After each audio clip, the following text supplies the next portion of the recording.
بعض لوگوں کا یہ کہنا ہوتا ہے کہ ہمیں والدین بھی نصیحت کرتے ہیں اور اسکول کالج میں ادارے میں جاتے ہیں تو وہاں اساتذہ بھی ہمیں نصیحت کرتے ہیں، بالخصوص طلباء بعض اوقات اس بات کی بڑی شکایت کرتے ہیں کہ دیکھو جی بڑا بھائی بھی ہمیں بٹھا کے دیر تک لیکچر دیتا ہے، پھر ہمیں یہ کہا جاتا ہے کہ جمعے والے دن بھی وقت پر آؤ، وہاں بھی تمہیں نصیحتیں سننی ہیں۔ نوجوانوں کی طرف سے بعض اوقات یہ بات سننے کو ملتی ہے کہ آخر ہم کتنی کو نصیحت سنیں، ہر آدمی ہمیں سمجھا رہا ہے، ہر آدمی ہمیں لیکچر دے رہا ہے، ہر آدمی ہمیں اپنے تجربات سے آگاہ کر رہا ہے، تو آخر ہم کتنا کو اس لیکچر کو سنیں، یہ بعض اوقات وسوسہ آتا ہے۔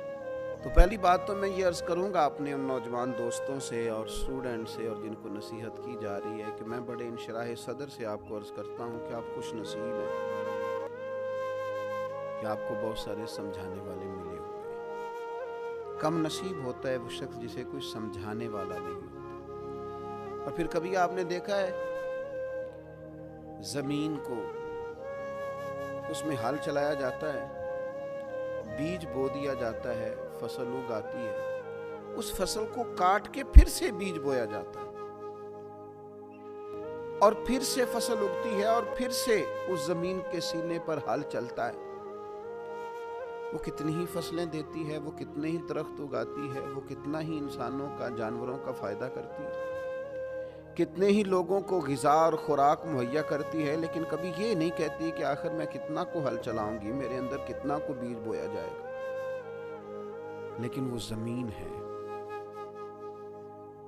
اس کے سینے کو اللہ نے اتنی وسعت دی ہے کہ ہر آنے والا بیج اپنے سینے میں قبول کرتی ہے اور ہر موسم کا نیا پھل اور نئی فصل اور نئی سبزی قوم کو فراہم کرتی ہے۔ تو سینہ بڑا رکھیں، آپ مختلف قسم کے بیج جب اپنے سینے میں بوئیں گے اور مختلف قسم کے نیک، اچھے اور سمجھدار لوگوں کی رائے اور نصیحت آپ حاصل کریں گے تو آپ اپنے باطن میں مختلف قسم کے پھول کھلتے ہوئے محسوس کریں گے، آپ کی طبیعت کے اندر مختلف قسم کی خوبصورتیاں پیدا ہوں۔ نبی اکرم صلی اللہ تعالی علیہ وسلم نے فرمایا، مشکوٰۃ شریف میں حدیث موجود ہے، حضور فرماتے ہیں مومن کبھی خیر سننے سے سیر نہیں ہوتا، مومن کا کبھی پیٹ نہیں بھرتا خیر سننے سے، وہ خیر سنتا رہتا ہے، سنتا رہتا ہے، سنتا رہتا ہے، حتیٰ کہ اس کا ٹھکانہ جنت ہو جاتا ہے۔ وہ خیر سنتے سنتے ہی